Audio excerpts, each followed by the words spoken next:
더불어민주당이 집값 떨어지면 그때 사라고 말해서 논란을 일으킨 이상경 국토부 차관의 발언에 대해 사과했습니다. 국민의힘은 정부 여당 고위층의 위선이라며 총공세에 나섰는데 정부의 11호 대책 발표 이후 부동산은 정치권의 최대 화두가 됐습니다. 첫 소식 박희재 기자입니다. 국회 본청 앞에 모인 국민의힘 서울시당 관계자들이 한 목소리로 11호 부동산 대책을 비판했습니다. 문제는 공급이다. 주택 완전 박탈을 외치며 서울 전체를 묶은 토지거래 허가제를 포함해 부동산 대책을 전격 철회하라고 요구했습니다. 이재명 정부가 부동산 계엄이라고 하는 폭탄을 서울에 던져놓고서는 끊임없는 계몽령을 하고 있다고 생각합니다. 회의장 현수막도 바꿨습니다. 민주당을 연상시키는 파란 배경에 나는 되고 너는 안 된다는 말로 정부 여당의 위선을 정조준한 겁니다. 정작 자신들은 갭 투자의 사다리를 밟아 부를 축적하고 현금 부자의 부동산 천국을 위해 국민에게 주거 지옥을 강요하는 물밑에서만 부글부글 표정 관리를 했던 민주당은 집값이 떨어지면 그때 사라고 말한 이상경 국토부 차관의 말을 대신 사과했습니다. 부적절한 발언으로 심려를 끼쳤다면서 고위공직자 한마디는 국민 신뢰와 직결된다는 경고도 곁들였습니다. 부적절한 발언으로 국민 여러분께 심려를 끼쳐드린 점 당의 최고위원이자 국토위원으로서 국민 여러분께 진심으로 죄송하다는 말씀 먼저 드립니다. 그러면서도 높은 집값은 투기 방치 때문이라며 국민의힘이 왜곡된 정보로 공포감을 조장한다고 반박했습니다. 15억 원 이하 주택은 현행 대출이 유지된다면서 수도권 유휴 부지를 박박 긁어서라도 공급 대책을 빠르게 마련하겠다고 약속했습니다. 폐교 부지 같은 것도 물론 이제 교육부하고 또 논의를 해야겠지만 그래서 그런 것들도 다 검토 대상이라고 보면 됩니다. 집을 지을 수 있는 모든 땅은 다 검토의 대상이다. 부동산 이슈는 내년 지방선거 최대 승부처인 수도권 중도층 민심과 직결됩니다. 집권 여당인 민주당 투톱이 부동산 언급을 자제하는 것도 설화를 막기 위한 경계심이라는 분석입니다. YTN 박희재입니다. 11호 부동산 대책 발표 이후 서울 아파트 매매 거래 위축이 뚜렷해지고 있습니다. 국토교통부 실거래가 공개 시스템에 오늘까지 신고된 서울 아파트의 매매 거래량을 보면 규제 지역 지정 효력이 발생하기 시작한 지난 16일부터 21일까지 엿새간 계약이 체결된 거래는 235건이었습니다. 대책 발표 당일을 포함한 직전 엿새간의 2,102건과 비교하면 11.2% 수준입니다. 아파트 매매를 규제하니 수요는 이제 전세와 월세로 몰리고 그렇다 보니 전세값과 월세값이 빠른 속도로 뛰고 있습니다. 이렇게 잇따른 부동산 시세 규제 강화가 임대차 시장의 불안으로 이어지고 있습니다. 차유정 기자입니다. 서울 마포구의 한 아파트. 1,000세대가 넘는 대단지인데 전세 매물이 2건 남아 있습니다. 한참 됐어요. 매매가 잘 안 되니까 이게 매매가 되면서 이게 회전이 돼야 된단 말이에요. 그래야 전세도 나오고 월세도 나오고 공급할 데가 없어요. 초대형 단지도 상황은 비슷합니다. 10,000세대 넘는 가구 가운데 나온 전세 물건이 2%도 되지 않습니다. 서울 전세 매물은 지난 1월 3만 1,000여 건에서 2만 4천여 건으로 22% 가까이 감소했습니다. 공급 부족에다가 대출 규제 여파로 전세 놓기가 힘들어지면서 서울 전세 매물은 꾸준히 감소하는 상황입니다. 그런데 이번 실거주 의무 규제로 갭 투자가 원천 봉쇄되면서 임대용 전세 매물은 더욱 줄어들 조짐입니다. 지금 못 사면 전월세를 가야 되잖아요. 전월세가 지금 나오는 대로 막 빠지고 있어요. 그러니까 전월세 구하는 사람들이 많아지면 가격은 당연히 올라가겠죠. 전세 구하기가 빡빡해지면서 월세 시장은 가열되는 양상입니다. 새 전셋집을 구하지 못한 세입자들과 매매를 포기한 수요자들이 월세 시장으로 밀려나고 있기 때문입니다.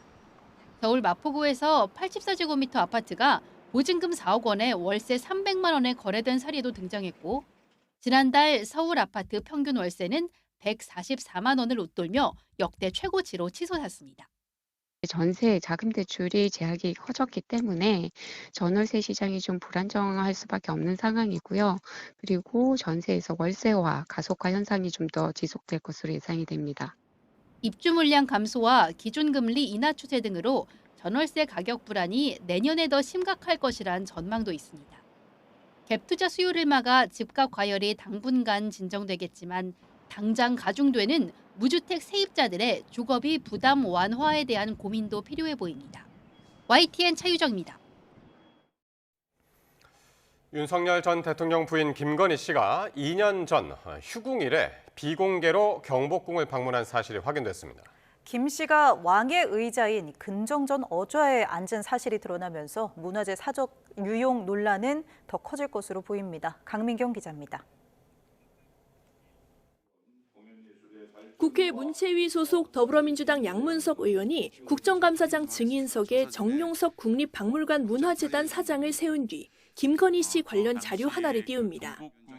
지난 2023년 당시 영부인이던 김 씨가 민간인 출입이 금지된 경복궁 경회로에 들어간 걸로 추정되는 현장 사진입니다. 양 의원은 신발을 신고 경회로를 누빈 건 명백한 국보 훼손이라고 질타했고 곧이어 새로운 의혹도 제기했습니다. 의자에는 왜 앉았어요? 네? 김건희가 왜 용상에 앉았냐고, 건정전에서. 김 씨가 왕의 의자로 일반인 접근이 엄격히 제한되는 근정전 어좌에 앉았다는 의혹과 함께 그 배경을 캐물은 겁니다. 누가 앉으라고 그랬냐고요? 국보에 길게 앉으자가. 당시 대통령실 선임 행정관으로 김 씨를 보좌했던 정용석 사장은 말을 흐렸는데 저도 정확하게는 앉았는지는 기억이 나지는 않습니다. 솔직히. 민주당 의원들의 화를 돋우는 결과로 이어졌습니다. 몇 분 앉아 있는 건 지금도 선연할 텐데, 왜냐하면 대한민국 국민 중에 그 누구도 그 용상에 앉아본 사람이 없어요. 그 용상이 뭐 누구 소파입니까? 김건희가 스스로 올라갔어요? 쓰리빠 짝짝 신고? 논란이 확산하자 국가유산청은 김 씨가 휴궁일에 경복궁에 2시간 동안 머물고 근정전 의자에까지 앉았다는 사실을 인정했습니다. 경복궁 방문 자체는 국빈 방문 전 사전 답사였지만 근정전 내부 관람은 계획이 없었단 말도 덧붙였습니다. 모든 국민이 생각하는 것처럼 잘못됐다고 생각하고 있습니다. 정용석 사장은 뒤늦게 이배용 전 국가교육위원장의 권유가 있었던 걸로 기억한다는 자료를 냈고 민주당은 이 전 위원장 등을 국감 증인으로 추가 채택하며 파상 공세를 예고했습니다. 김건희 씨가 덕수궁과 창덕궁을 비공개 방문했다는 의혹도 제기된 상태인데 궁궐 사적 유용 논란의 범위가 확산할수록 국민들의 부끄러움도 커질 수밖에 없습니다. YTN 강민경입니다.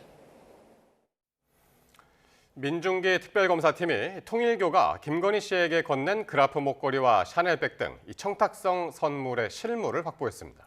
건진 법사 측은 김건희 씨가 해당 물건들을 수수한 것을 확인했다는 의견서를 법원에 제출했습니다. 안동준 기자의 보도입니다. 특검은 통일교 측이 김건희 씨에게 현안 청탁과 함께 건넨 고가 물품들을 확보했습니다. 행방이 묘연하던 청탁성 선물을 보관하고 있었던 건 건진 법사 전성배 씨였습니다. 시가 6,220만 원 상당의 그라프 목걸이 1개를 비롯하여 피고인 김건희가 수수 후 교환한 샤넬 구두 1개 및 샤넬 가방 3개를 이미 제출받아 이를 압수하였습니다. 전 씨 측은 지난 2022년 통일교로부터 물건을 받아 바로 김건희 씨 측에 전달했고 지난해 돌려받아 보관하고 있었다는 의견서를 법원에 제출했습니다. 의견서에는 김건희 씨가 해당 물건을 수수한 것을 확인했다는 내용도 담겼습니다. 이런 주장을 뒷받침하기 위해 전 씨 측은 해당 물건을 특검에 이미 제출했는데 특검은 수사 과정에서 확인한 제품의 일련 번호와 일치한다고 밝혔습니다. 이와 관련해 김건희 씨 재판에는 샤넬 전 직원이 출석해 당시 상황을 설명했습니다.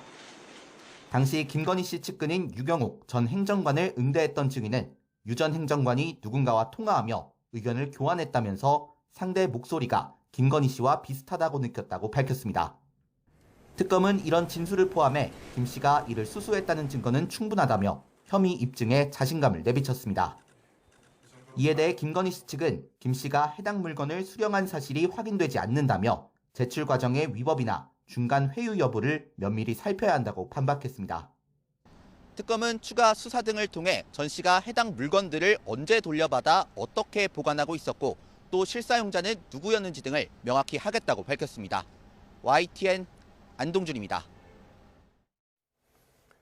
건진법사 전성배 씨는 그동안 김건희 씨에게 갈 금품을 모두 잃어버렸다고 주장했었습니다.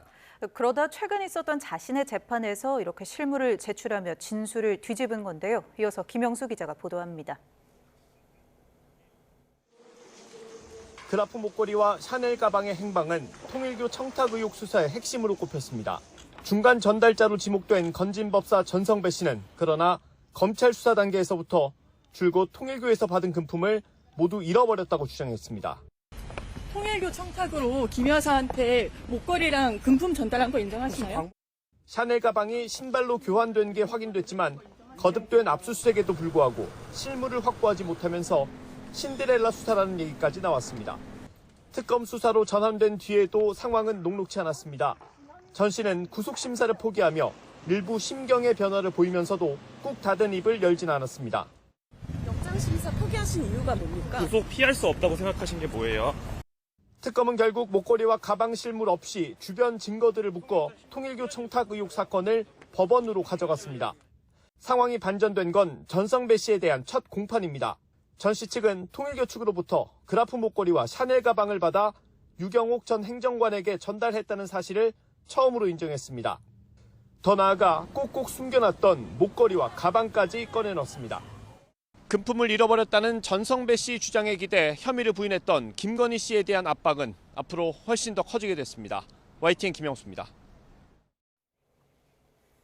지난 2023년 7월 수해 지역에 대한 무리한 수색 지시로 최상병을 숨지게 하고 이 사건 수사에 외압을 행사한 혐의를 받는 이종섭 전 장관과 임성근 전 사단장 등 국방부와 군 관계자들이 내일 일제히 구속기로에 섭니다. 서울중앙지방법원은 내일 오전 10시 10분 직권남용을 포함해 5가지 혐의를 받는 이종섭 전 국방부 장관의 구속 전 피의자 신문을 엽니다. 오후 3시에는 무리한 수색 지시로 최상병을 숨지게 한 업무상 과실치사 등의 혐의를 받는 임성근 전 해병대 1사단장에 대한 구속영장 실질 심사가 열립니다. 주 캄보디아 한국대사관이 지난해 적색 수배가 내려진 로맨스 스캠 조직 총책을 그대로 풀어줘서 논란인데요. 당시 상황이 담긴 통화 녹음 파일을 YTN이 단독 입수했습니다. 당시 대사관 직원은 이 조직 총책을 신고하는 건 모양새가 좋지 않다고 말하기도 했는데 대사관의 부실 대응 논란이 더 커질 것으로 보입니다. 이현정 기자의 단독 보도입니다. 지난해 11월 120억 원대 로맨스 스캠 조직의 총책 강모 씨가 주 캄보디아 한국대사관에 제발로 찾아갔지만 그대로 풀려났던 사실이 YTN 보도를 통해 알려졌습니다. 당시 여권을 연장하러 온 강 씨에게 대사관 직원은 적색 수배가 내려진 사실을 알려준 뒤 이유를 묻는 강 씨가 한국에 있는 경찰과 통화할 수 있도록 연결해줬습니다. 이때 대사관 측과 한국 경찰 그리고 총책 강 씨 사이의 통화가 담긴 녹음 파일을 YTN이 단독 입수했습니다. 먼저 대사관 측과 통화한 경찰 수사관이 대사관 직원에게 수배 사실을 왜 알려줬는지 묻자 그럴 수밖에 없었다는 답이 돌아옵니다. 경찰 여부는 제가 얘기할 수밖에 없습니다. 왜냐하면 저희가 여권 발급을 안 해주는 이유에 대해서는 설명을 민원인한테 해야 되거든요. 당황한 수사관은 그러면 이제 강 씨가 귀국하지 않고 계속 숨어 있을 수도 있지 않냐고 지적했는데 대사관 직원은 그건 장담 못하지만 그럴 수도 있다고 답합니다. 또 경찰 영사에게는 체포 권한이 없어 더 취할 수 있는 조치는 자수를 권유하는 것밖에 없다며 현지 경찰에게 신고하는 건 모양새 때문에 부담스럽다고 말합니다. 모양새가 안 좋거든요. 자기 제발로 들어온 민원인을 대사관에서 경찰 영사가 전에 잡아가라? 이거는 조금 좀 부담스럽습니다. 이때 대사관에서는 강 씨가 더 이상 여권을 사용할 수 없도록 구멍을 뚫는 것 외에 별다른 조치는 하지 않았던 것으로 파악됐습니다.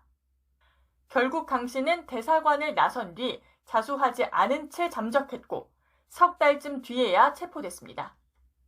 그런데 주 캄보디아 대사 대리는 당시 강 씨가 대사관을 방문한 사실과 대사관 측의 조치에 대해 알지도 못했던 것으로 확인됐습니다. 그때 알고 계셨습니까? 보고를 받으셨습니까? 당시는 제가 알지 못하였습니다. 캄보디아 납치 감금 사태와 관련한 대응뿐 아니라 당시 사건까지 대사관 부실 대응 논란은 더 커질 것으로 보입니다. YTN 이현정입니다. 적색 수배자 강모 씨는 지난해 주 캄보디아 한국대사관을 찾아왔을 때 자신은 선교 활동을 위해 온 거라며 범행을 부인했습니다. 또 자신은 명의만 빌려준 거라는 등 피해자 행세를 한 것으로 드러났습니다. 계속해서 양동훈 기자입니다. 지난해 11월 주 캄보디아 한국대사관을 찾아갔던 적색 수배자 강모 씨는 경찰 수사관과의 통화에서 자신은 아버지와 선교 활동을 하러 왔을 뿐이라고 말했습니다.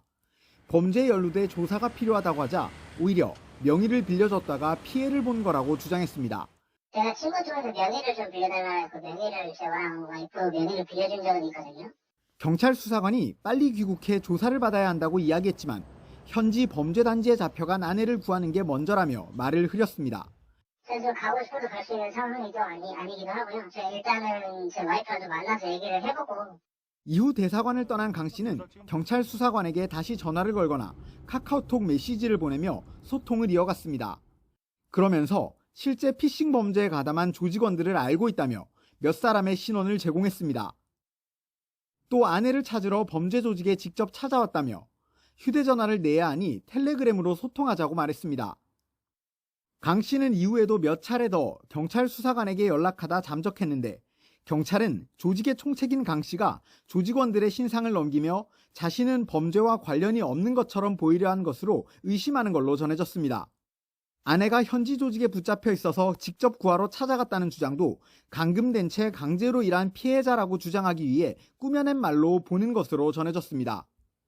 강 씨는 로맨스 스캠 사건뿐 아니라 인천과 서울 등지에서 다른 사기 사건으로 수사를 받고 있었던 사실도 드러났습니다. 법무부는 올해 상반기 캄보디아 당국에 강 씨 부부에 대한 범죄인 인도를 청구했지만 이번 송환에는 포함되지 않았습니다. 최근 캄보디아 법무부 차관을 면담한 법무부는 강 씨 부부의 송환을 거듭 강하게 요청한 것으로 파악됐습니다. YTN 양동훈입니다. 캄보디아에서 한국인 대학생을 고문 끝에 살해한 주범이 2년여 전 전국을 떠들썩하게 했던 대치동 마약 사건의 공범으로 드러났습니다. 임성재 기자의 보도입니다. 지난 2023년 4월 서울 대치동 학원 골목을 걷는 두 여성의 손에 연두색 상자가 들려 있습니다. 집중력 강화에 좋다며 필로폰과 우유를 섞은 마약 음료를 마시게 한 뒤 이를 협박해 돈을 뜯으려 한 피싱 사기단 모습입니다. 그런데 이 사건 총책과 최근 캄보디아에서 자행된 20대 대학생 납치 고문 살해 사건의 주범이 공범 관계인 것으로 확인됐습니다. 국가정보원은 대학생 사망 8일 만에 이 인물을 특정해 현재 추적 중이라고 국회에 보고했습니다. 주범은 2023년 강남 학원과 마약 사건의 총책으로 캄보디아에서 검거된 리 모 씨의 공범으로 확인이 되었습니다. 캄보디아를 근거지로 한 연애 빙자 사기 이른바 스캠 단지의 대략적인 규모도 윤곽을 드러냈습니다. 푸놈펜과 시아누크비를 포함해 총 50여 곳에 범죄 종사자만 약 20만 명, 이들이 벌어들이는 수익은 125억 달러로 캄보디아 GDP의 절반 수준이라고 국정원은 분석했습니다. 특히 캄보디아에서 스캠 범죄에 가담하고 있는 한국인 숫자는 1000명에서 최대 2000명에 이르며 100%는 아니지만 피의자나 범죄자로 보는 게 정확하다고 설명했습니다. 대포 통장을 만들면서부터 범죄가 되는 것이고 보이스피싱까지도 가담해야 되고 더 많은 아는 사람들을 불러들이게 되니까 이것이 범죄다. 현지에서 구조된 범죄자가 다시 캄보디아로 가는 걸 막기 위해 우리 정부는 여권 무효화와 출국 금지, 인터폴 적색 수배 등 방법을 마련할 계획입니다. 다음 달 4일 국정원 대상 국정감사에서도 이 캄보디아 사태와 정부 후속 조치는 다시 다뤄질 예정입니다. YTN 임성재입니다. 김용범 대통령실 정책실장과 김정관 산업통상부 장관이 미국에서 관세 협의를 마치고 돌아온 지 사흘여 만에 다시 미국으로 떠났습니다. 경주 에이펙을 계기로 열릴 한미 정상회담 전 접점을 찾기 위해 총력전에 나선 모습입니다. 강진원 기자의 보도입니다. 직전 방미에서 실질적 진전이 있었다고 밝힌 김용범 대통령실 정책실장이 귀국 사흘 만에 또 워싱턴행 비행기에 올랐습니다. 이틀 전 미국에서 돌아온 김정관 산업통상부 장관도 동행했습니다. 하워드 러트닉 미 상무장관 등 미국 당국자들과 여전히 풀지 못한 핵심 쟁점들을 협의하기 위해 불과 2, 3일 만에 다시 워싱턴을 찾는 겁니다. 양국 간의 의견이 많이 좁혀져 있는데 추가로 한두 가지 더 아직까지 양국의 입장이 팽팽하게 이렇게 대립하는 그런 분야가 있습니다. 어떤 게 문제인지 협상단은 공개하지 않았지만 정부 안팎에선 여러 쟁점이 거론되고 있습니다. 전액 달러 현금 출자에서 한 발 물러서긴 했지만 미국은 여전히 미 측의 관세율 인하 대가로 우리가 약속한 3,500억 달러 규모 대미 투자 중 상당액을 직접 투자해달라고 요구하는 거로 알려졌습니다. 대출과 보증 등으로 대부분을 충당하려는 우리 계획과는 부딪히는 대목입니다.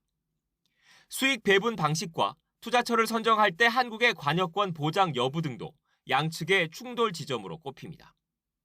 하나같이 난제들이라 일각에선 정부가 경주 에이펙 전에 가능한 것부터 우선 합의할 거란 관측이 나왔지만 협상단은 선을 그었습니다. 쟁점이 남아있는 상태에서 어떤 특정 시점까지 만 합의된 그 내용 가지고 MOU를 하고 그런 안은 정부 안에서 지금 고려하고 있지 않고요. 에이펙을 계기로 열릴 한미 정상회담을 위해 부분 합의라는 불완전한 협상 타결엔 나서지 않겠다는 점을 분명히 한 것으로 풀이됩니다. 계속 긴장의 시간이 있을 것 같습니다. 마지막 1분 1초까지 우리 국익이 관철되는 안을 만들기 위해서 노력하겠습니다. 협상단이 이번 미국 방문에서 결실을 거둬 관세 문제를 매듭짓는다면 이달 말 한미 정상회담에서 원자력 협정 개정과 국방비 인상 등 안보 분야 합의안도 발표될 수 있을 거로 보입니다. YTN 강준원입니다. 올해 비정규직 규모가 역대 최대치를 기록한 가운데 60세 이상 비정규직 근로자가 처음으로 300만 명을 넘었습니다. 정규직과의 임금 격차는 180만 원을 넘기며 통계 작성 이래 가장 컸습니다. 보도에 오인석 기자입니다. 올해 8월 기준 비정규직 근로자는 856만 8천 명으로 1년 전보다 11만 명 증가했습니다. 2003년 통계 작성 이래 가장 큰 규모로 2년 연속 증가세입니다. 연령대별로는 60세 이상 비정규직이 23만 3천 명 늘어난 304만 4천 명으로 처음으로 300만 명을 넘었습니다. 비정규직 근로자 중 60세 이상이 차지하는 비중은 35.5%로 2.3%포인트 증가했습니다. 산업별로는 보건사회복지업에서 21만 명 늘며 증가세가 두드러졌습니다. 정부의 직접 일자리 사업 중 비중이 높은 노인 일자리 사업은 대부분 비정규직입니다. 보건 쪽도 그렇고 사회복지 쪽도 그렇고 전체적으로 우리 인구가 고령화되면서 돌봄이나 이제 의료 서비스에 대한 수요도 많이 늘어나고 있습니다. 비정규직 근로자의 최근 3개월 월 평균 임금은 208만 8천 원, 정규직은 389만 6천 원으로 임금 격차는 180만 8천 원으로 나타났습니다. 역대 최대치로 양자 간 임금 차이는 2017년 이후 계속 커지고 있습니다. 하지만 시간제를 제외한 비정규직 월 평균 임금은 303만 7천 원으로 처음으로 300만 원을 넘었습니다. 이 경우 비정규직 임금은 정규직의 78% 수준으로 지난해와 동일합니다. 일하는 시간이 적어 임금이 낮은 시간제 근로자 비중이 절반을 차지하면서 비정규직 전체 임금에 큰 영향을 주는 만큼 이 점을 종합적으로 봐야 한다고 국가데이터처는 설명했습니다. YTN 오인성입니다. 음식점을 예약해놓고 나타나지 않는 이른바 노쇼 때문에 자영업자들의 손해도 크고 분쟁도 많이 생기는데요. 앞으로는 노쇼 위약금 기준이 최대 40%까지 현실화하고 더불어 예식장을 당일 취소하는 경우에 위약금 기준도 올라갑니다. 이승은 기자가 보도합니다. 한 장어 식당입니다. 한 달에 한두 번은 예약하고도 나타나지 않는 단체 손님이 있습니다. 신선함이 관건인 손질장어를 폐기할 수밖에 없고 테이블을 비워놓은 데 따른 손해도 큽니다. 그날 매출의 30-40% 정도 잡으시면 돼요. 왜냐하면 그날 매출에 정해져 있는 상태에서 손님을 못 받았죠. 그다음에 그 노쇼 당한 거에 재료비가 이제 손실이 됐죠. 고객과 식당 간 노쇼 분쟁이 생겼을 경우 위약금 합의 권고 기준과 예약 보증금 상한은 이용 금액의 10%입니다. 재료값에도 못 미치다 보니 기준이 유명무실해졌습니다. 공정거래위원회는 올해 안에 소비자 분쟁 해결 기준을 높여 오마카세나 파인다이닝 등 예약이 많은 음식점과 대량 주문, 단체 예약의 경우 상한을 40%로 높이기로 했습니다. 일반 음식점 상한은 20%입니다. 단 미리 손님에게 알렸어야 분쟁이 생겼을 때 이 기준을 인정받을 수 있습니다. 노쇼했다는 업체의 기본적인 원가 손실을 어느 정도 반영할 수 있게 합리적인 수준을 올림으로써 오히려 소비자들이 100% 예약 보증금과 같이 과도한 보증금을 안 받게 하려는 측면도 있었습니다. 예식장 계약 취소 위약금 분쟁 해결 기준도 상향됩니다. 현재 예식 29일 전부터 당일까지 취소하면 총 비용의 35%를 위약금으로 산정할 수 있지만 앞으로는 3단계로 나눠지면서 당일 취소는 70%까지 올라갑니다. 천재지변으로 숙박업소 이용이 불가능한 경우 예약 당일에도 무료 취소가 가능한데 숙소가 있는 곳은 물론 숙소까지 가는 경로 중 일부의 천재지변이 발생한 경우도 무료 취소 대상이 됩니다. 소비자 분쟁 해결 기준은 분쟁 해결을 위한 합의, 권고의 기준으로 법적 강제력은 없지만 대다수 사업자들이 내규 수립 때 이 기준을 활용합니다. YTN 이승은입니다.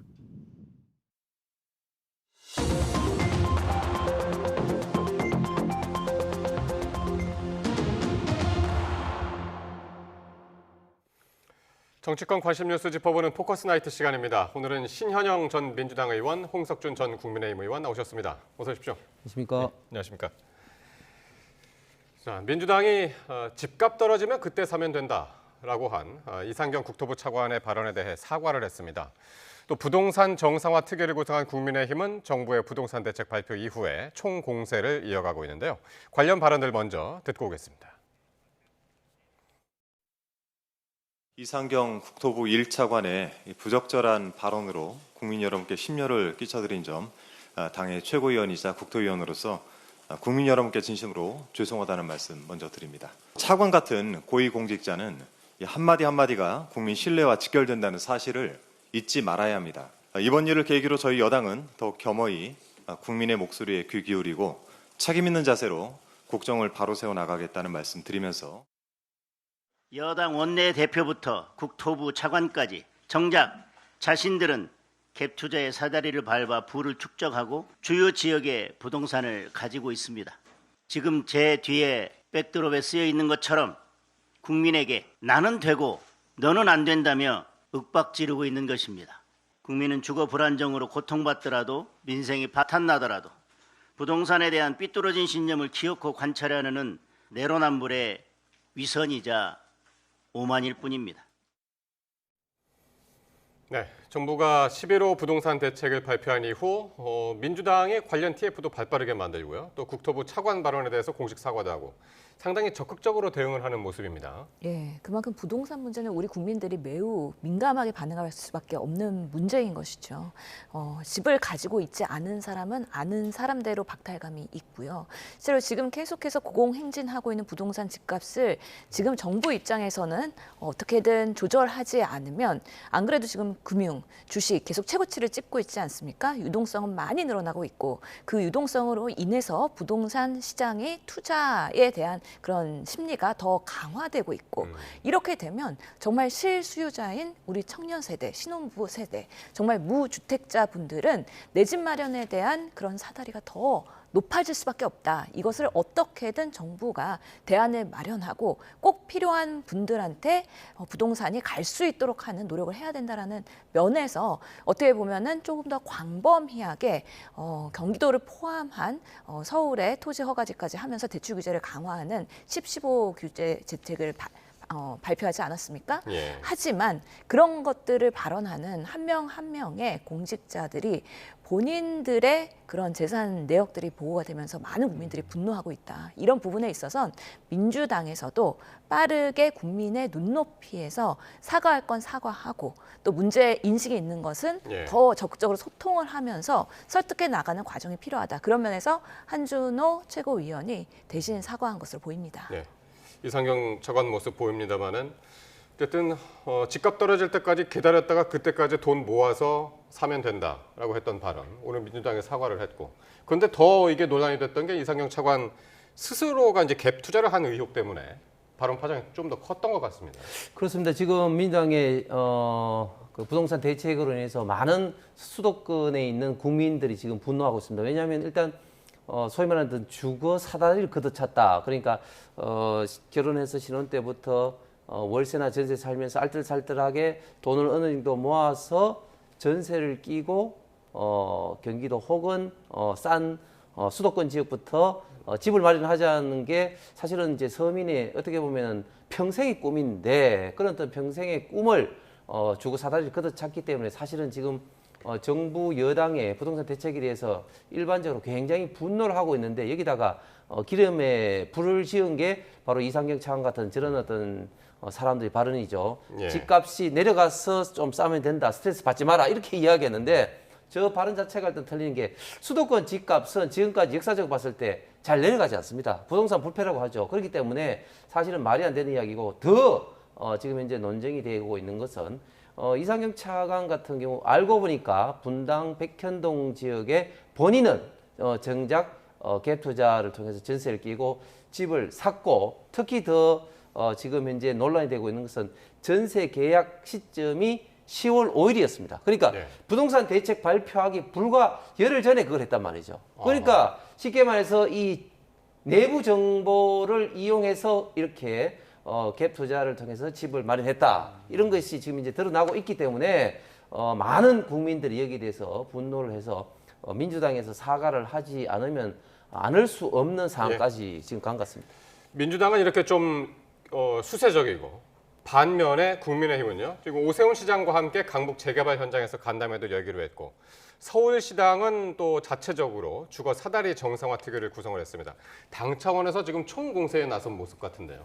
왜냐하면 지금 이 문제가 굉장히 좀 심각한 문제입니다. 왜냐하면 잘 아시는 것처럼 우리 대한민국 국민들의 특히 수도권을 중심으로 해서 전 재산이 90% 이상이 다 부동산이 다 묶여 있습니다. 그만큼 이 부동산 이슈라는 것은 주거의 개념을 떠나서 전 재산적인 이런 개념인데 이런 개념에서 본인이 일단은 집을 사고자 하는 이런 어떤 평생의 어떤 목표가 지금 현재 달성할 수 없을 어떤 사다리가 없어진 면이 있고 그래서 지금 현재 그 거래를 보면 거래 90%가 지금 감소했다고 합니다. 거기다가 또 다른 큰 지금 부작용은 뭐냐면 사실 전세 월세 그 물량이 지금 줄어들고 있기 때문에 이 분야에 대해서도 굉장히 지금 전세로 들어가려고 월세로 들어가려고 하시는 분들에게는 지금 문제가 되고 있다. 결국 지금 이 정부 여당의 11호 이 부동산 대책을 통해서 손해를 보는 사람들은 결국은 일반 서민들이라든지 청년 세대다. 그 반면에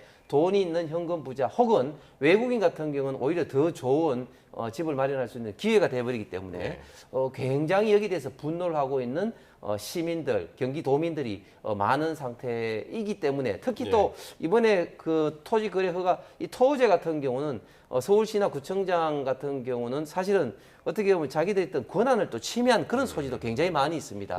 그렇기 때문에 더욱더 강력하게 반발하고 있는 것 같습니다. 그래서 이제 서울 지역이 전부 이제 25개 구죠. 그 중에서 오늘 15개 구청장들, 그러니까 민주당 구청장 제외하고 15명이 모여서 토지거래 허가구역 지정을 즉각 철회하라 하면서 이제 공동 성명서를 냈는데 이게 내년 지방선거하고 연계해서 보는 시각들이 좀 많은 것 같아요. 그렇죠. 실제로 지금 서울에서도 지난 지선에서는 국민의힘이 많이 승산을 했기 때문에 많은 지금 구청장들이 국민의힘 출신이죠.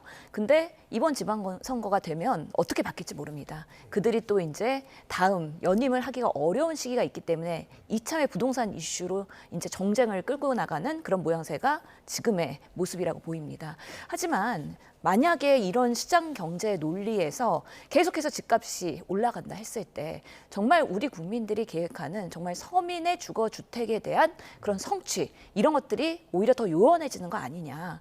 그리고 더 정말 뭐 강남 3구를 비롯해서 많은 이제 집값이 올라가는 지역에서의 결국에는 현금 부자들이나 아니면 정말 자산가들, 비트코인이나 아니면 주식 투자에서 성공한 그런 현금 부자들만 오히려 더 그들이 부추기면서 집값이 올라간다 그러면 서민들의 내 집 마련 실현은 더 요원해질 수 있다. 그런 면에서 여러 가지 어려움이 있지만 지금 상황에서 정부는 그럴 수밖에 없었다라는 거에 양해를 구했고요.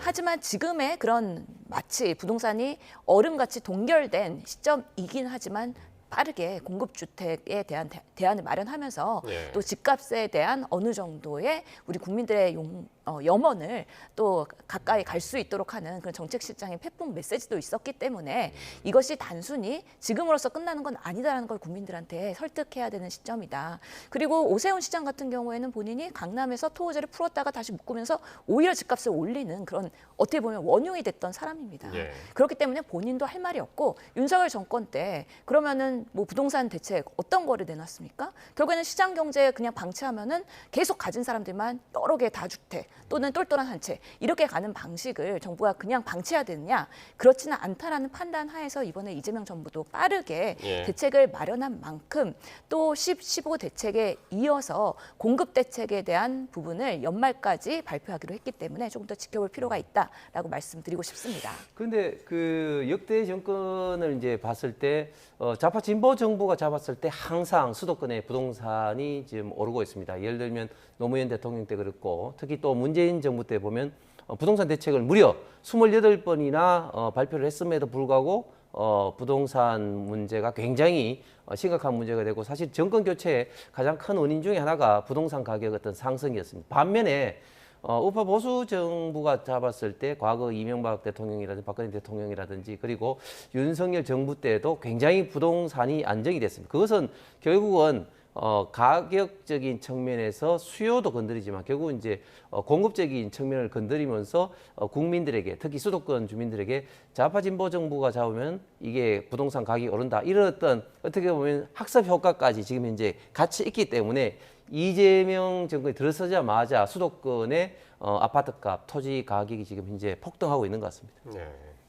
그래서 이게 그 방법론인데 결국에는 부동산 집값을 잡기 위한 방법론인데 이게 향후에는 보유세 인상이 다음 수순이 될 것이다라는 게 이제 장동혁 대표가 이제 오늘도 그런 이야기를 했거든요. 어떻게 될까요? 그 다음 단계는? 지금 여러 그 부동산 대책에 대한 갑론을박이 있는데요. 실제로 네. 부동산 대책만큼 어려운 대책이 없는 것 같습니다. 그리고 완벽한 대책이라고 할 수 있는 것이 별로 없는 것 같습니다. 그렇기 때문에 지금에서는 그 부동산을 투자의 대상으로 보는 것보다는 어떻게 보면 내가 거주할 수 있는 공간으로 보면서 모든 서민들이 그래도 집 하나씩 가질 수 있도록 하는 공급과 그리고 여러 가지 대책들을 고민을 하고 있는 건데요. 결국에는 보유세 관련된 부분들은 아직까지 확정된 것도 없기 때문에 당장 어떻게 대책이 나오지는 않을 것 같다는 생각이 들긴 하지만 일부의 목소리에서는 오히려 더 강력하게 부동산 대책을 해서 실제로 보유세는 늘리더라도 양도세는 낮추는 방식으로 해서 많은 다가구 주택을 갖고 있는 그런 부동산 부자들이 매물을 내놓을 수 있도록 하게 그래서 정말 필요한 사람들한테 공급할 수 있는 대책이 필요한 거 아니냐라는 일부의 목소리가 있기 때문에 그런 부분을 지금 국민의힘이 파고든 거라고 생각을 하는데요. 이제 당장의 빠른 대책보다는 이번에 대책 발표 이후에 또 시장 상황이나 여러 가지 국민들의 심리 그리고 당장 뭔가 부동산에 대한 그런 구매 계획을 했던 분들의 그런 안타까움이나 속상함에 대해서 어루만지면서 조금 더 제도를 공고화하는 게 필요하겠다라고 생각을 합니다. 그러니까요. 특히 이제 정부 측에서 이제 보유세 인상과 관련해서 이제 이야기가 좀 나오고 여당 쪽에서는 또 일부 또 찬반이 있고 한 사안이라서 어떻게 될지 또 내년 지방선거가 있기 때문에 이제 더 민감한 사안이라 이 흘러가는 모습은 같이 보기로 하겠습니다. 자 그리고요 김건희 씨가 2년 전에 경회루에서 찍힌 사진이 공개돼서 논란입니다. 사진 속 이들이 함께 있던 곳이 이제 경복궁 경회루로 추정되는 곳인데 한번 잠깐 그 사진과 함께 보시면은요. 김건희 씨와 지금 이배용 국가교육위원장이 지금 함께 찍혀 있는 모습인데 저희가 경회루로 지금 추정이 되는 거죠? 예, 맞습니다. 경회루. 그래서 특히나 일반인들이 접근하기 어려운 공간 그리고 휴관일이어서 사실 주말이었기 때문에 특별히 VIP라고 사실 그 기록에 남아있는 이 방문객들이 경회루를 접근하게 된 것으로 보입니다. 무엇보다도 그 금 거북이로 매간 매직으로 알려져 있는 이배용 국가교육위원장이 같이 있었기 때문에 왜 저 시점에 김건희 씨와 같이 갔었느냐 이런 부분들이 어제 사진이 공개되면서 공방이 되고 있는 상황인데요.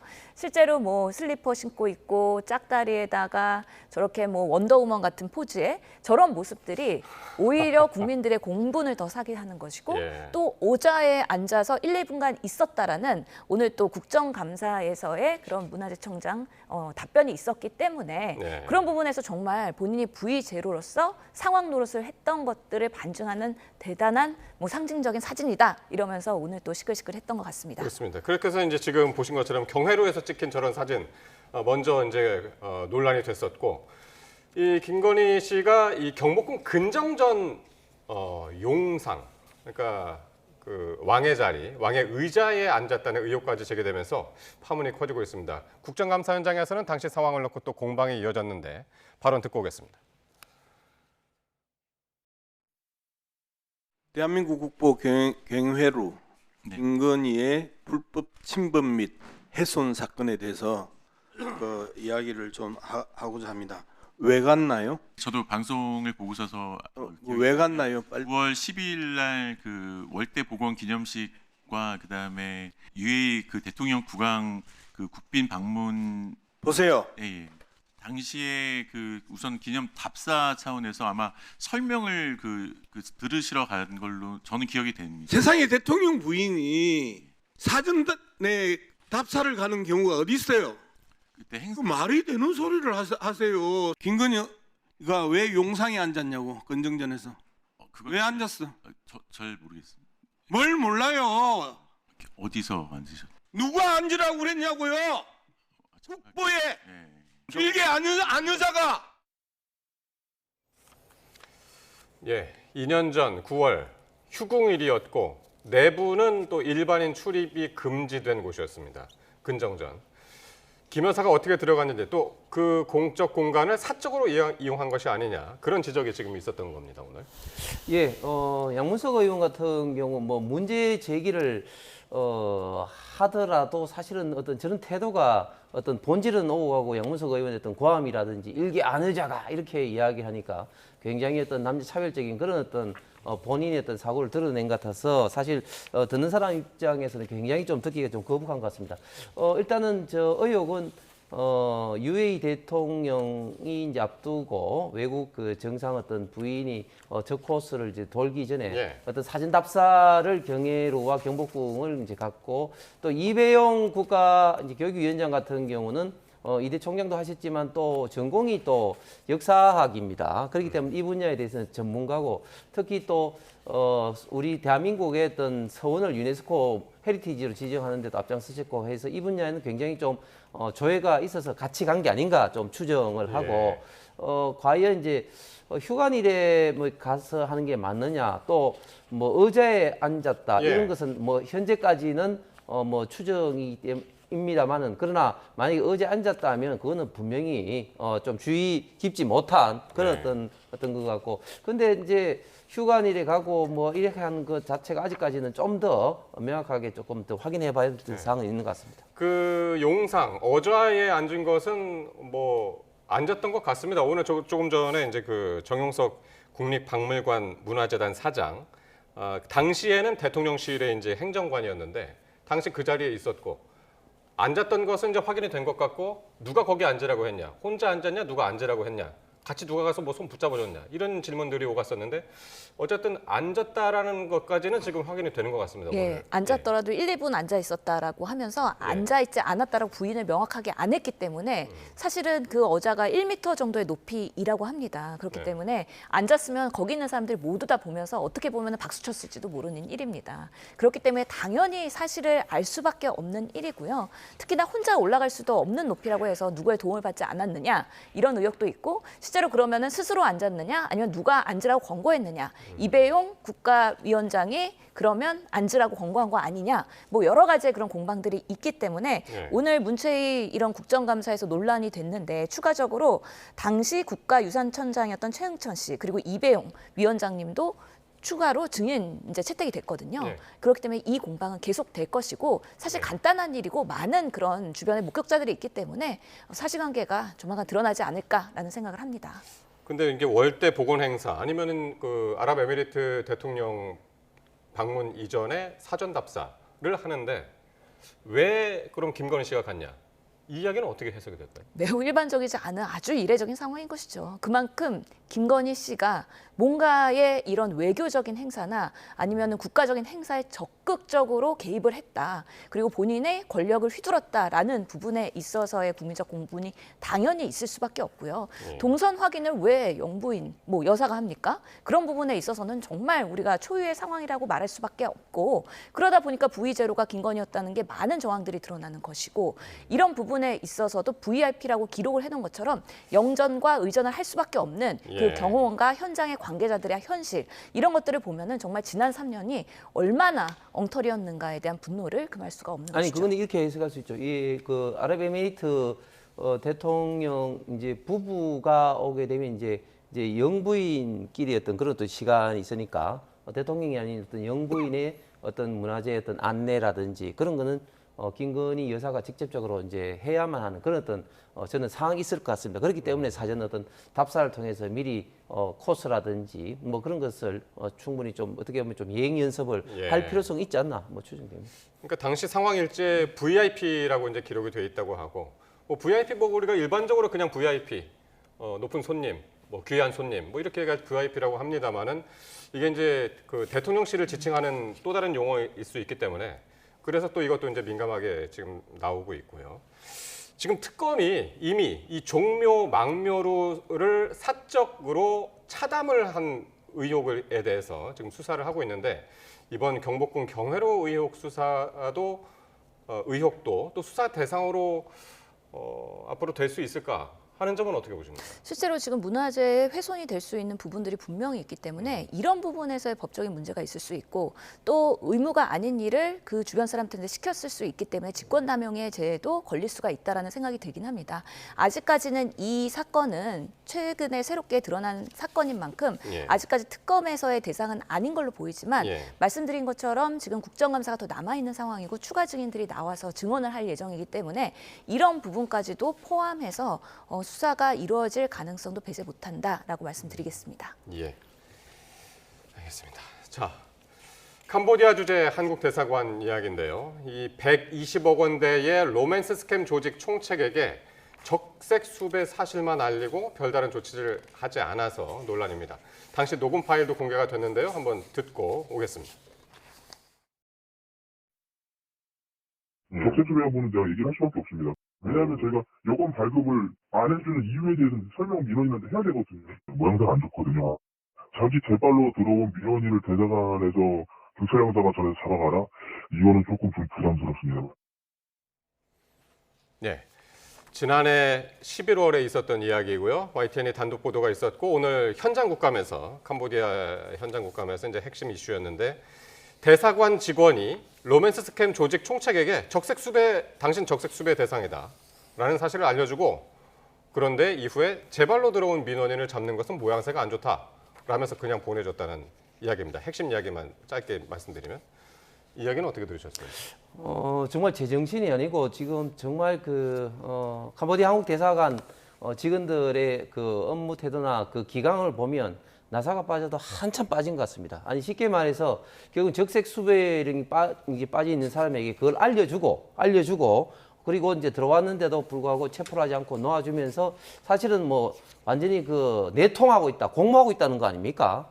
그다음에 사실 이거 말고도 YTN에서 보도를 했습니다만은 대사관으로 정말 몇 시간 걸려와서 그 피해자가 좀 이렇게 열어달라고 해도 아직까지 대사관 문 열 시간 아니라 하면서 문전박대를 또 했다고 합니다. 그러니까 지금 캄보디아 한국 피해자가 왔는데 그렇죠. 그러니까 지금 캄보디아 한국 대사관은 정말 우리 대한민국 어떤 교민이라든지 대한민국 피해자들을 구하고 이렇게 하기는 그냥 자기들 어떤 그런 어떤 이렇게 급급하다, 자기들 어떤 업무 처리 내지는 어떤 자기들 잘못을 언론에 드러나는 것을 막기에 지금 급급한 이런 어떤 상황인데, 사실 이렇게 처리된 건 이재명 정권의 책임이 크죠. 왜냐하면 아직까지도 지금 4개월 이상 캄보디아 한국 대사가 없습니다. 최근에 이런 문제가 터져서 부랴부랴 최근에 이제 대리 대사를 임명할 정도로 대사가 없는, 그러니까 장이 없는 기관이 어떻게 그 근무가 제대로 하겠습니까? 그래서 이런 어떤 모든 문제가 발생된 것에는 캄보디아 한국 대사관의 책임이 굉장히 큰 것 같습니다. 네. 조금 전에 저희가 이제 리포트로도 보여드렸습니다만은 그 현장 국감에서 캄보디아 대사 대리가 나와서 이야기하는 게 지난해 11월에 이 사건이 벌어졌을 때 이거 보고 못 받았다고 그러더군요. 그러니까요. 지금 그 국정감사 보면서 캄보디아 대사관 정말 심각하구나. 정말 기강과 회의가 완전히 무너졌고 무능하고 무책임한 지난 몇 년의 모습이었구나. 저는 이재명 정부, 윤석열 정부 탓하지 않겠습니다. 왜냐하면 2023년부터 이런 범죄 사회가 상당히 많이 보호가 됐음에도 불구하고 제대로 캄보디아 대사관이 대응을 못했기 때문에 정말 한국인의 사망자까지 나온 거 아니냐에 대해서 그 자체로 비판을 하고 싶습니다. 그렇기 때문에 정말 이런 문제 피해 사실이 접수가 됐을 때 얼마나 적극적으로 한국인들을 보호하기 위해서 대사관이 있었느냐. 실제로 캄보디아에서 한국인을 보호하기 위해서 대사관들이 사실 국민의 세금을 받고서는 거기에 있는 거 아니겠습니까? 공무원들이 파견되는 거고 본인들이 현장에서의 능력이 부족하면 외교부에 요청을 할 수도 있고요. 그럼 국가 간의 문제로 같이 해결할 수도 있는 부분인데 이런 부분에 있어서 적색 수배자까지도 뭔가 자수 권유만 하고 사실은 당신이 적색 수배가 됐다는 사실을 흘림으로써 도망가게 했고요. 또 그 답변이 정말 우스운 것이 아니 적색 수배자면 현장에는 경찰을 부르거나 인터폴을 불러갖고 연기해야 되는 거 아니냐 그랬을 때 아니 캄보디아 대사관이 한국인의 적색 수배자를 그렇게 하는 게 모양새가 좋지 않다. 이런 대답을 하는 정말 대사관의 직원들이 있다는 것에 정말로 분노할 일이고 우리 국민들의 한 명 한 명의 그런 생명과 안위를 이렇게 방기할 수 있는가에 대해서 국감에서 더 세게 강력하게 촉구해야 된다고 저는 생각합니다. 정말 어이없었던 답변이었죠. 앞서 드렸지만은 자기 제발로 들어온 민원인을 대사관에서 경찰한테 어떻게 전화해서 잡아가라고 그러느냐. 이해할 수가 없는 답변이었는데 어쨌든 지금 결국에는 이 총책 3개월 만에 체포가 됐고 법무부가 범죄인 인도까지 청구는 했는데 절차는 여전히 이제 지연이 되면서 국내로 지금 못 들어오고 있는 그런 상황입니다. 해외 범죄 대응 시스템 전반에 대해서 다시 좀 점검을 해야 되지 않을까 싶은데요. 그렇습니다. 지금 국내외가 지금 교통통신 수단이 발달됐기 때문에 이제는 국내 구분이 상당히 지금 애매해졌습니다. 그 국내 범죄, 국제 범죄, 국외 범죄가 사실은 연결돼 있는데 지금 캄보디아 스캠 로맨 스캠 20만 명 관련된 총책이 이제 체포가 되고 이렇게 보니까 불과 1년 전에 강남 학원가 마약 사건 어떤 총책의 공범이라는 게 지금 또 확인이 지금 되고 있는 상황 아닙니까?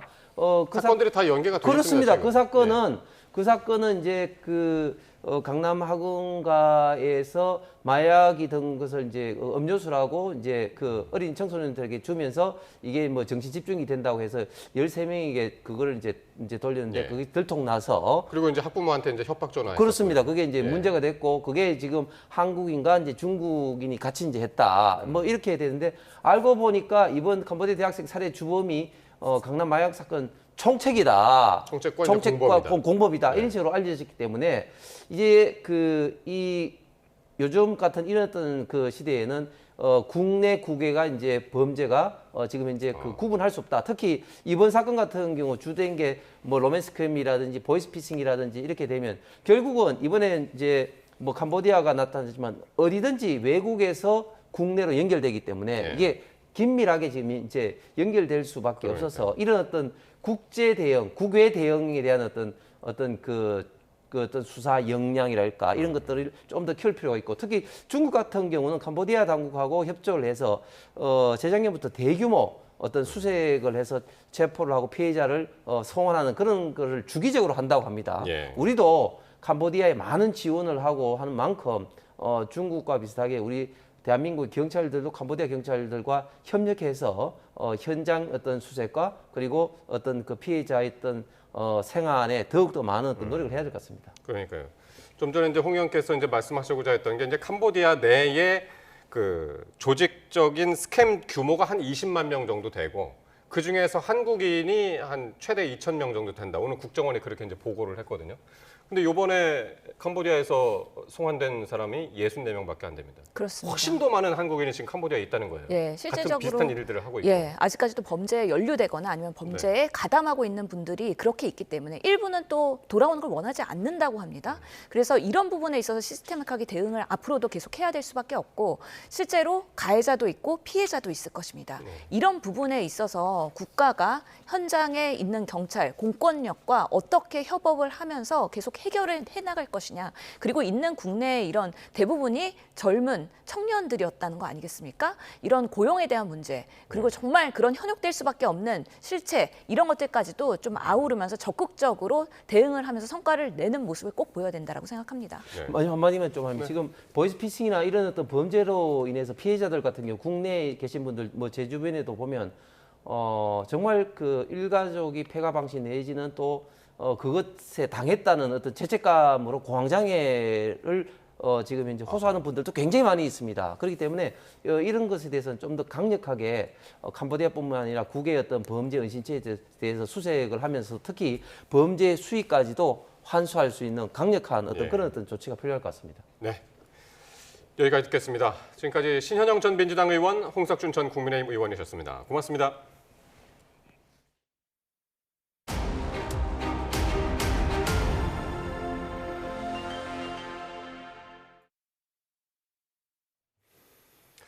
북한이 오늘 황해북도에서 이 동북 방향으로 단거리 탄도미사일 여러 발을 발사했습니다. 북한이 탄도미사일을 발사한 건 5개월여 만이자 또 이재명 정부 출범 이후 처음인데요. 그 배경이 주목됩니다. 김문경 기자가 보도합니다. 오전 8시 10분쯤 황해북도 중화 일대에서 동북 방향으로 단거리 탄도미사일 여러 발이 발사됐습니다. 이 미사일은 350km를 날아가 바다가 아닌 지상에 떨어졌습니다. 북한이 탄도미사일을 발사한 건 5개월여 만이자 이재명 정부 들어 처음입니다. 이 때문에 북한이 유엔 제재 대상인 탄도미사일을 발사하며 우리 정부의 대응을 떠부렸을 가능성이 제기됩니다. 해당 미사일은 요격이 힘든 변칙 기동을 하지 않은 것으로 파악됐는데 이에 따라 지난 열병식에 등장한 화성 11마형 신형 극초음속 미사일은 아닌 것으로 보입니다. 군 관계자는 이와 관련해 탄두를 4.5톤의 고중량으로 개량해 지난해 9월 발사했던 화성 11다형 전술 탄도미사일로 보인다고 밝혔습니다. 전술핵을 탑재하기 위해 해당 미사일을 시험 발사했을 가능성이 높은 대목입니다.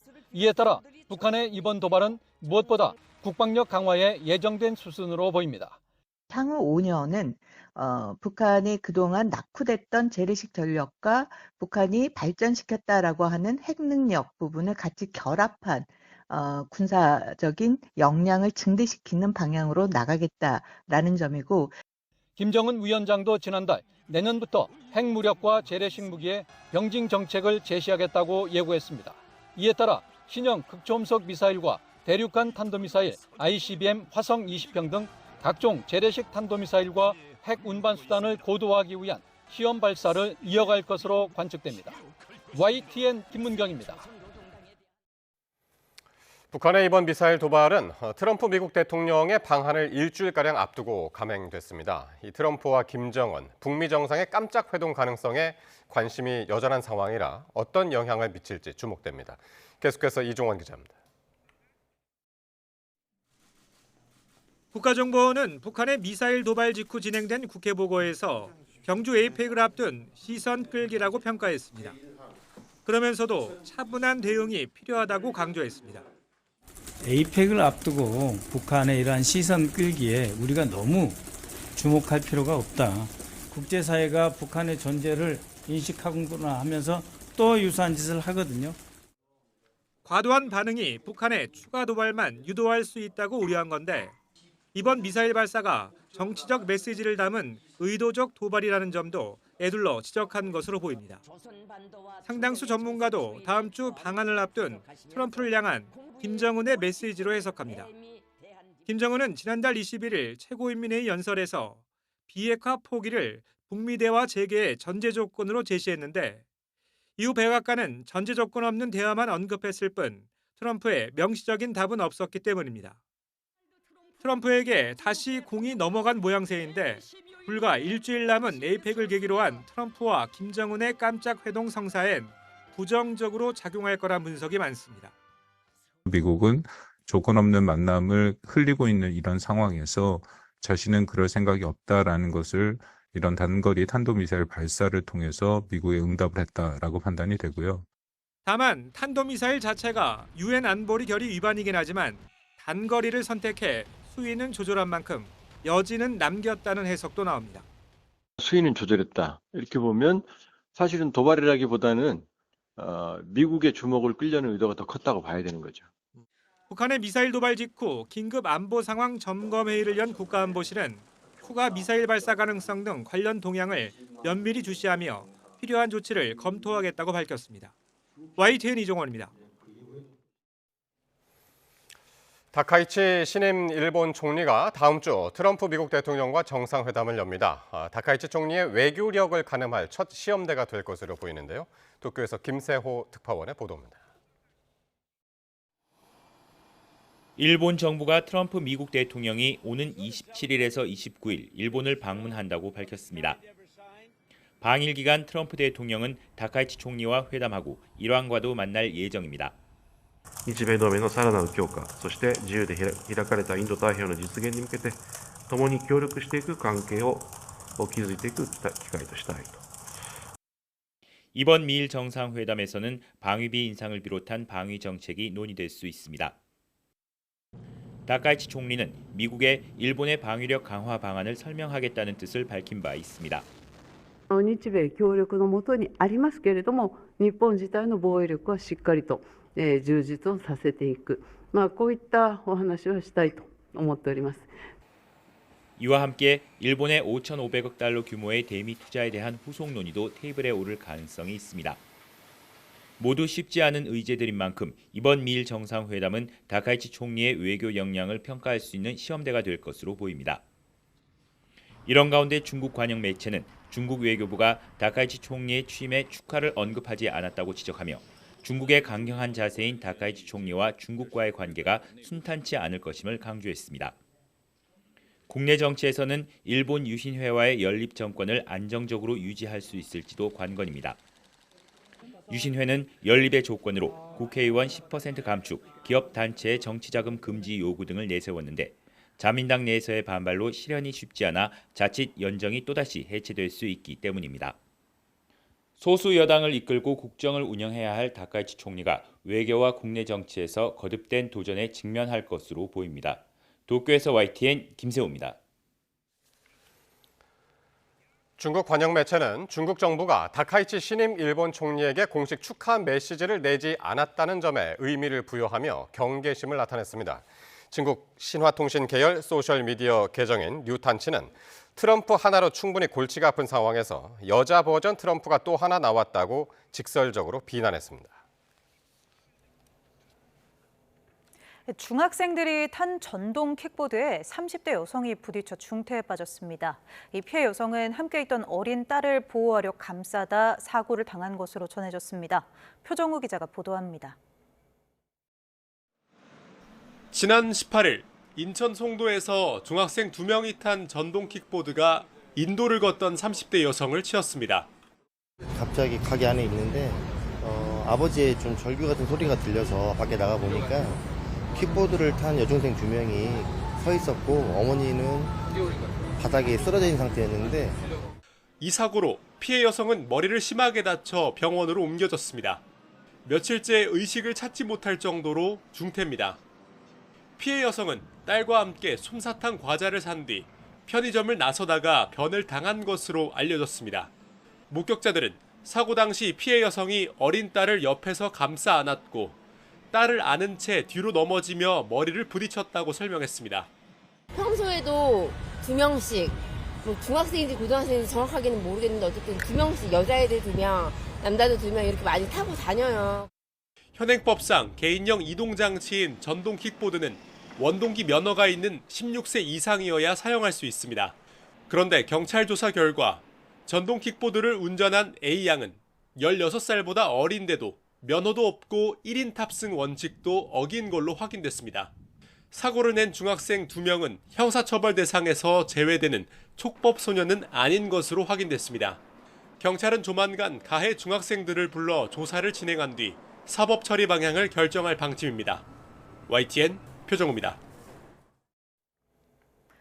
서울 서부지방검찰청은 방탄소년단 정국의 집에 몰래 들어가려고 시도한 혐의를 받는 30대 중국인 여성 A씨에게 기소유예 처분을 내렸습니다. 검찰은 범행이 미수에 그쳤고 중국으로 출국해 다시 범행을 저지를 위험성이 높지 않은 점을 고려했다고 설명했습니다.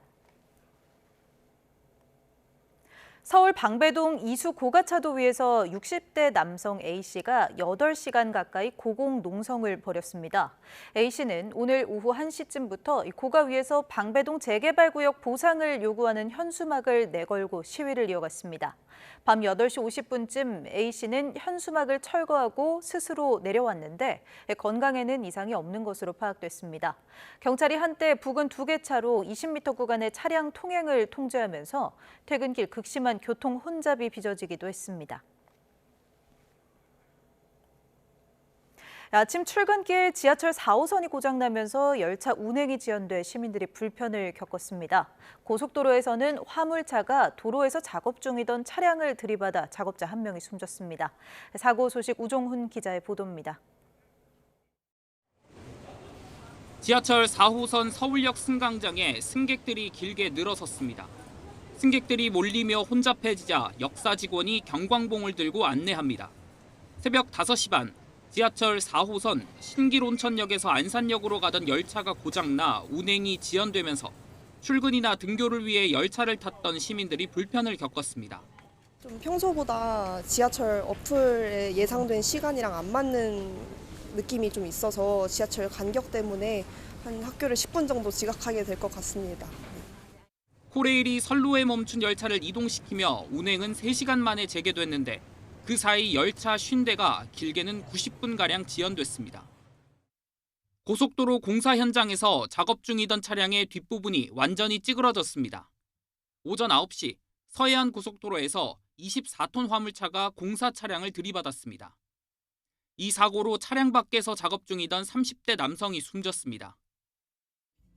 옆으로 넘어진 대형 화물차가 편도 2차선 도로 대부분을 차지하고 있습니다. 오전 9시 20분 평택 시흥고속도로를 달리던 화물차가 앞서 달리던 다른 화물차를 들이받고 쓰러진 겁니다. 사고로 다친 사람은 없었지만 차량을 옮기기까지 약 3시간 동안 통행의 차질이 빚어졌습니다. YTN 우종훈입니다.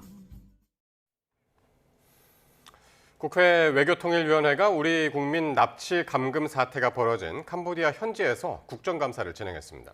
국감에서는 대사관의 부실 대응뿐 아니라 대사관 측의 무성의한 답변 태도도 논란이었습니다. 캄보디아에서 김다연 특파원의 보도입니다. 국회 외교통일위원회의 캄보디아 현장 국정감사에서 여야 위원들은 한 목소리로 주 캄보디아 한국 대사관의 부실 대응을 비판했습니다. 더불어민주당은 납치 감금 신고가 급증하고 있는데 대사관에서 제대로 된 통계 자료도 만들지 않았다고 질타했습니다. 그러면서도 사태가 커질 당시 대한민국은 비상계엄 사태로 대통령이 없는 상태였다며 야권의 화살을 돌렸습니다. 경찰서에서 자기 관할 지역의 사건 사고 유형별로 분석 안 해요? 대책 어떻게 했는지 분석 안 해요? 여기서도 당연히 그렇게 해야지. 국민의힘은 김현수 캄보디아 대사대리가 대학생 사망 사건과 관련해 정확한 보고 시점과 내용조차 모르고 있다며 이렇게 답답한 국정감사는 처음이라고 질책했습니다. 그러면서 넉 달째 이어지고 있는 대사 공석 사태와 장관 등 고위급 인사들의 미온적인 대처를 볼 때 정부의 책임이 크다고 지적했습니다. 대사관에 들어오면 근무 시간 끝났다. 신분증 가져와라. 정확한 위치가 알아야지 뭐 조치를 할 수 있다. 이딴 식으로 해가지고 국민들 안전을 개팽개 치니까 그러니까 민간단체가 하는 거 아니에요. 그런 것도 모르고 있으면 어떻게 해요, 경찰 형사가. 한국 대사관이 120억 원대 로맨스 스캠 범죄 조직 총책에게 적색 수배 사실만 알린 채 별다른 조치를 하지 않았다는 YTN 보도 내용도 핵심으로 떠올랐습니다. 여기 경찰 형사가 이렇게 얘기합니다. 현지 경찰을 불러서 체포하는 게 무리가 있다. 모양새가 안 좋다. 참 기가 막힙니다. 외통위 위원들은 국정감사를 마친 뒤 곧장 프놈펜 외곽의 스캠 단지도 시찰했습니다. 캄보디아 현장 국정감사는 일단 마무리됐지만 국회가 대사관을 상대로 여러 자료를 요구한 만큼 보고 결과에 따라 여지는 계속 이어질 전망입니다. 캄보디아 프놈펜에서 YTN 김다현입니다. 정부가 캄보디아를 거점으로 120억 원 규모의 로맨스 스캠을 벌인 혐의를 받는 한국인 부부에 대해 캄보디아 당국에 거듭 송환을 요청한 것으로 확인됐습니다. 법무부 국제형사과 파견검사와 수사관은 어제 캄보디아 법무부 차관과 면담하면서 120억 원대 로맨스 스캠 총책인 A씨 부부를 신속하게 송환해달라고 요청한 것으로 YTN 취재 결과 확인됐습니다. 국가정보원은 캄보디아에서 20대 대학생을 납치, 고문에 살해한 주범이 2년 전 서울 대치동 학원가 마약 사건 총책의 공범으로 확인됐다고 국회 정보위원회에 보고했습니다. 또 국정원은 캄보디아 현지 범죄단지에 있는 스캠 범죄와 관련한 한국인 가담자 숫자를 1,000명에서 2,000명 정도로 추산했고 캄보디아 경찰청이 지난 6월과 7월에 검거한 스캠 범죄 피해자 3,075명 가운데 한국인은 57명으로 파악됐다고 밝혔습니다. 지인을 속여서 캄보디아 범죄 조직에 넘긴 20대들이 1심에서 실형을 선고받았습니다.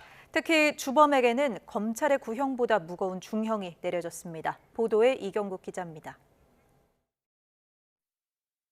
지난해 11월 보이스피싱 조직 대포개조와 모집책이던 26살 신모 씨는 또래 김모 씨, 박모 씨와 함께 수입차 수출 사기를 계획했습니다. 이어 김 씨는 친구인 A 씨에게 범행했을 차대 번호를 알아오라고 지시했는데 A 씨가 이를 거절하며 범행은 실패로 돌아갑니다. 신 씨 일당은 A 씨에게 범행 불발로 인한 손해를 갚으라고 독촉하며 캄보디아로가 관광사업 계약서만 받아오면 이를 탕감해주겠다고 제안했습니다. 이 말에 속은 A씨는 지난 1월 캄보디아에 입국했고 곧장 현지 보이스피싱 조직에 넘겨졌습니다. 조직원들은 A씨를 범죄단지와 호텔에 감금하고 A씨 계좌를 자신들 범행에 이용하기도 했습니다. 살해당한 사람들의 모습이나 고문 영상을 보여주며 탈출하지 못하도록 협박한 사실도 드러났습니다. 결국 A씨는 24일이 지난 뒤에야 캄보디아 한국대사관 직원의 도움으로 탈출할 수 있었습니다. 법원은 공동감금 혐의 등으로 기소된 신 씨 등 3명에게 일제히 실형을 선고했습니다. 재판부는 범행 방법과 감금 기간 등에 비춰 죄질이 매우 나쁘다고 판시했습니다. 이어 A씨가 제때 구출되지 않았다면 언제까지 감금당했을지 어느 정도의 고통을 겪었을지 가늠하기 어렵다고도 지적했습니다. 특히 주범 신 씨에 대해서는 검찰 구형량보다 무거운 징역 10년형을 선고했는데 재판부는 신 씨가 수사 과정에서 아무런 협조를 하지 않았고 재판에서도 억울함을 호소할 뿐 반성문조차 제출하지 않았다고 질타했습니다. YTN 이경국입니다. 사법개혁 속도전에 나선 더불어민주당이 조희대 대법원장이 대통령을 바꾸려 했다면서 사퇴를 촉구했습니다. 대법원에 대한 3차 국정감사도 검토 중인데 국민의힘은 나치도 사법부를 장악했다며 독재로 가고 있다고 비판했습니다. 윤웅성 기자의 보도입니다. 더불어민주당 정청래 대표는 판사가 신이냐며 사심제 논란에 휩싸인 재판 소원제를 포함해 당의 사법개혁안을 올해 안에 처리하겠다고 선언했습니다. 그러면서 대통령을 바꾸려 했던 조희대 대법원장은 스스로 물러나라고 압박에 나섰습니다. 훌륭한 판사들의 명예를 위해 현직 부장판사들의 요구대로 거취를 결단하는 것이 마지막 남은 명예라도 지키는 길임을 명심하시기 바랍니다. 법여권 법사위 의원들도 대법원에 대한 3차 국정감사를 논의 중이라고 거들었습니다. 특히 대법관들이 지난 5월 번갯불 파기환송심 때 종이 기록을 보지 않았다는 걸 확인했다면서 조 대법원장이 책임지고 물러나라고 강조했습니다. 전자기록만 보고 판결을 했다면 그거는 무효인 불법 판결이 되는 겁니다. 사상 초유의 사법 쿠데타에 대해서 그 책임을 지고 스스로 자신의 거취를. 국민의힘 법사위원들은 사법 침탈 토론회를 열고 민주당의 사법개혁안을 비판했습니다. 장동혁 대표는 나치도 법관 수를 늘려 사법부를 장악했다면서 선출된 권력이 맨 위에 서려는 순간 민주주의는 독재가 된다고 지적했습니다. 베네수엘라 권력도 나치도 선출된 권력이었습니다. 이재명 정권이 그 마지막 문을 통과하려 하고 있습니다. 또 민주당 사법개혁안의 실상은 이재명 대통령 무죄 만들기라며 대한민국 사법 해체법이라고 강조했습니다. 사법부 발 아래 굴리겠다. 그리고 이재명 대통령은 무조건 무죄 만들어라. 그리고 내란 관련된 사건은 무조건 유죄 찍어내라. 본인들이 원하는 대로 판결 써라. 이겁니다. 민주당은 판사나 검사가 사실관계를 조작하면 처벌하는 법 왜곡죄도 정기국회 처리를 예고했습니다. 사법체계에 대한 전방위 압박인데 공론화 과정에서 진통도 예상됩니다. YTN 윤홍성입니다. 국민의힘은 김건희 여사 관련 의혹을 수사하는 민중기 특별검사를 미공개 정보를 이용한 주식거래 의혹으로 고발했습니다. 국민의힘 사법정의 수호 및 독재 저지 특별위원회는 오늘 서울중앙지검에 자본시장법 위반 혐의로 민 특검에 대한 고발장을 제출했습니다. 특위는 자신이 수사하고 조사하려면 그 문제에 대해 깨끗해야 한다는 클린 핸드 원칙이 있는데 민 특검은 현재 조사하는 김건희 피의자와 똑같은 태양광주에 투자했고 상장 폐지 전에 팔아 30배 이상 수익을 챙겼다고 지적했습니다. 국민의힘 박정훈 의원은 국회 과학기술정보방송통신위원장인 더불어민주당 최민희 의원이 딸 결혼식이 열린 국회 예식장을 본인 아이디로 신청했다고 주장했습니다. 박 의원은 오늘 자신의 SNS에 국회 사무처에 확인한 결과 딸이 결혼식 날짜와 장소를 어머니 관여 없이 스스로 결정했다던 최 의원 발언과 배치되는 정황이 드러났다며 이같이 적었습니다.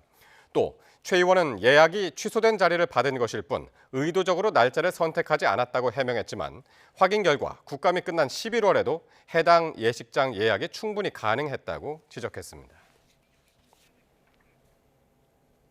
오늘 국회 농해수위의 해양경찰청 국정감사에서는 고 이재석 경사 순직 사건이 해경의 총체적 부실로 인한 결과였다는 질타가 이어졌습니다. 해경 지휘부가 사건에 대해 함구하도록 지시했다는 의혹도 쟁점이 됐습니다. 배민혁 기자가 보도합니다. 해양경찰 고 이재석 경사 순직 사건이 화두가 된 국회 농해수위 국정감사. 초반부터 2인 출동 원칙을 지키지 않은 점, 상황실 보고가 늦은 점 등 해경의 부실 대응에 대한 질타가 잇따랐습니다. 해경의 현장에서의 업무 수행 체계, 또 그 자세, 대응하는 방식 자체에 총체적인 여러 가지 문제점이 좀. 해경이 안전 불감증에 걸린 것 같다는 지적과 함께 안일한 근무 태도에 대한 합당한 조치, 재발 방지를 요구하는 목소리도 나왔습니다. 해경 내부에 일상화된 부정부패 행위, 근무 규정 위반 행위, 조직 문화의 붕괴 수준이다. 해경 새로 해체해야 되는 거 아닌가? 여야 의원들의 비판 속에 김용진 해경청장은 이번 사건의 책임감을 느낀다며 거듭 고개를 숙였습니다. 이번 사고에 대해서는 저도 큰 책임감을 느낍니다. 앞으로 이런 일이 없도록. 의원들은 또 증인으로 출석한 전 인천 해경서장과 영흥 파출소장을 상대로 조직적으로 사건을 은폐하려는 시도가 있었는지 집중적으로 추궁했는데 이들은 규정을 제대로 못 지켜 안타깝다면서도 직원들에게 사건과 관련해 함구하라고 지시한 적은 없다고 부인했습니다. 우리 본청이나 지방청에서 그 어떠한 사실도 은폐하라 함구하는 지시가 없었고 거의 따라가지고 저도 밑에 직원들한테는 그런 지시 한 바는 없습니다. 은폐 지시는 하지 않으셨습니다. 왜곡될 수 있는 말을 하지 마라, 그런 뜻에서 얘기한 겁니다. 의원들은 진상규명과 책임자 처벌을 한 목소리로 촉구했습니다. YTN 배민혁입니다. 고객 297만 명의 개인정보가 유출된 롯데카드를 포함해 올해 금융권에서 발생한 해킹 사고가 모두 8건에 달했습니다. 국회 정무위원회 강민국 의원실이 금융감독원에서 받은 자료에 따르면 올해 들어 9월까지 IM뱅크와 KB라이프생명, 노무라 금융투자와 한국스탠다드차타드은행, 하나카드와 서울보증보험, 또 약사손해보험과 롯데카드에서 해킹 사고가 발생했습니다. 최근 이동통신사와 금융사 등에 잇따른 해킹 사고와 관련해 정부가 국가 전반의 정보 보호 역량을 강화하기 위한 범부처 정보보호 종합대책을 발표했습니다. 정부는 우선 공공, 통신, 금융 등 국민 대다수가 이용하는 IT 시스템 1,600여 개를 대상으로 대대적인 보안 취약점 점검을 추진하기로 했습니다. 육군 제32보병사단은 오늘 충남 논산시 양촌면에 있는 대둔산 참전 유공자탑에서 6.25 전사자 유해 발굴 개토식을 진행했습니다. 유해 발굴은 오는 27일부터 다음 달 21일까지 한 달간 이뤄지고 국방부 유해 발굴 감식단 전문 요원 등 100여 명의 장병이 작전에 투입됩니다.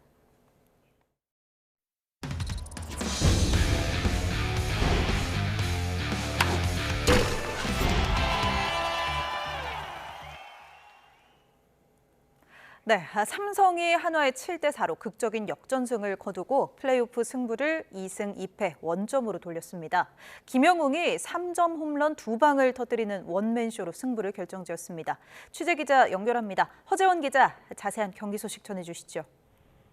네, 오늘 플레이오프 4차전은 김영웅으로 시작해 김영웅으로 끝난 믿기 힘든 역전승부였습니다.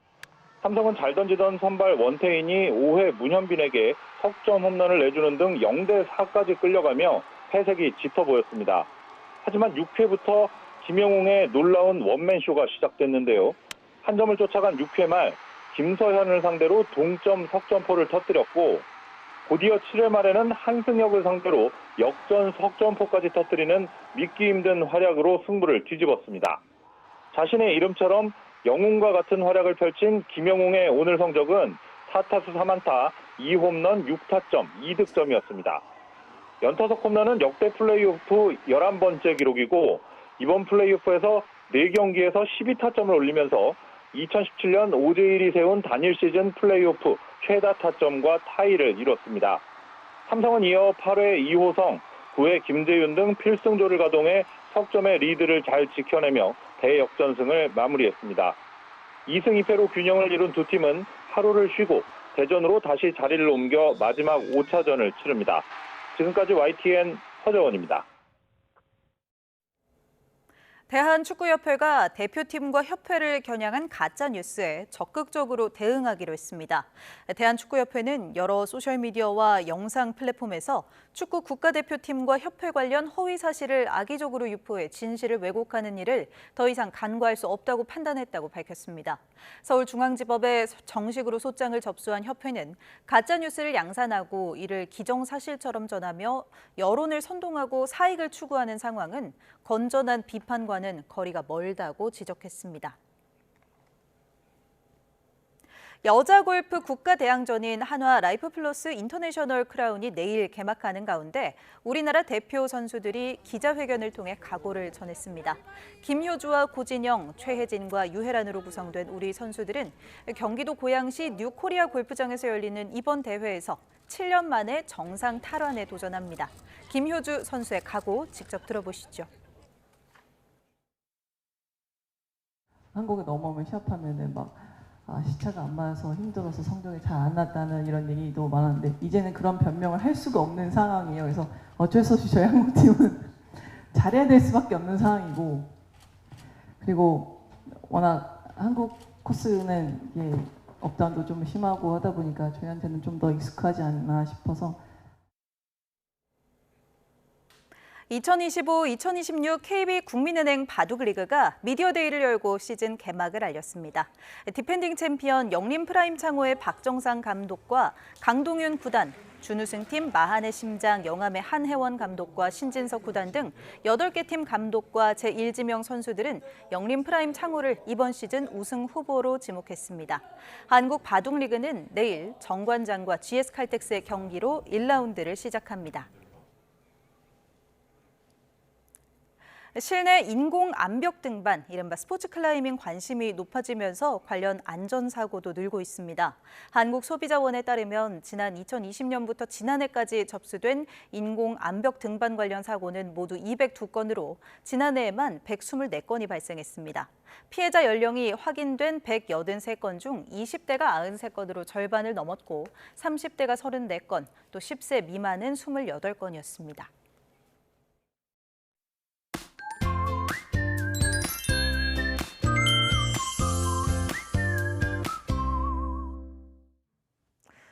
오늘 아침까지는 초겨울 추위가 이어졌지만 낮 동안 추위가 누그러지면서 예년 가을 날씨를 회복했습니다. 절기상강인 내일은 아침과 낮 모두 완연한 가을을 느낄 수 있겠습니다. 우선 내일 서울 아침 기온은 12도로 오늘보다 무려 5도가량 높겠고요. 한낮에는 18도까지 올라서 오늘과 비슷하겠습니다. 내일 대체로 구름만 많은 가운데 동해안은 비가 내리겠습니다. 모레까지 영동 북부에 최고 100mm 이상의 가을호우가 쏟아지겠고요. 제주도와 영남 해안에는 5에서 20mm의 비가 예상됩니다. 특히 가장 많은 비가 내리는 영동 지역은 모레 새벽부터 오전 사이 시간당 20에서 30mm 이상으로 강한 비가 쏟아질 수 있겠습니다. 동해안은 최근 잦은 비로 인해서 지반이 많이 약해져 있는 만큼 산사태 피해가 없도록 유의하셔야겠습니다. 당분간 대부분 해상에 바람이 강하게 불겠고요. 물결이 최고 4m까지 매우 높게 일 수 있어서 해안가 접근을 자제해 주시기 바랍니다. 내일 아침 기온은 서울과 광주 12도, 부산 16도로 오늘보다 2에서 많게는 5도가량 높겠고요. 낮 기온은 서울 18도, 대구 20도로 완연한 가을 날씨가 예상됩니다. 남은 한 주간 또 완연한 가을 날씨가 이어지겠지만 다음 주 초 다시 한기가 밀려오면서 대부분 지역의 아침 기온이 다시 5도 안팎을 보일 전망입니다. 날씨였습니다. 이상으로 수요일 뉴스나이트 마치겠습니다. 시청해주신 여러분 고맙습니다.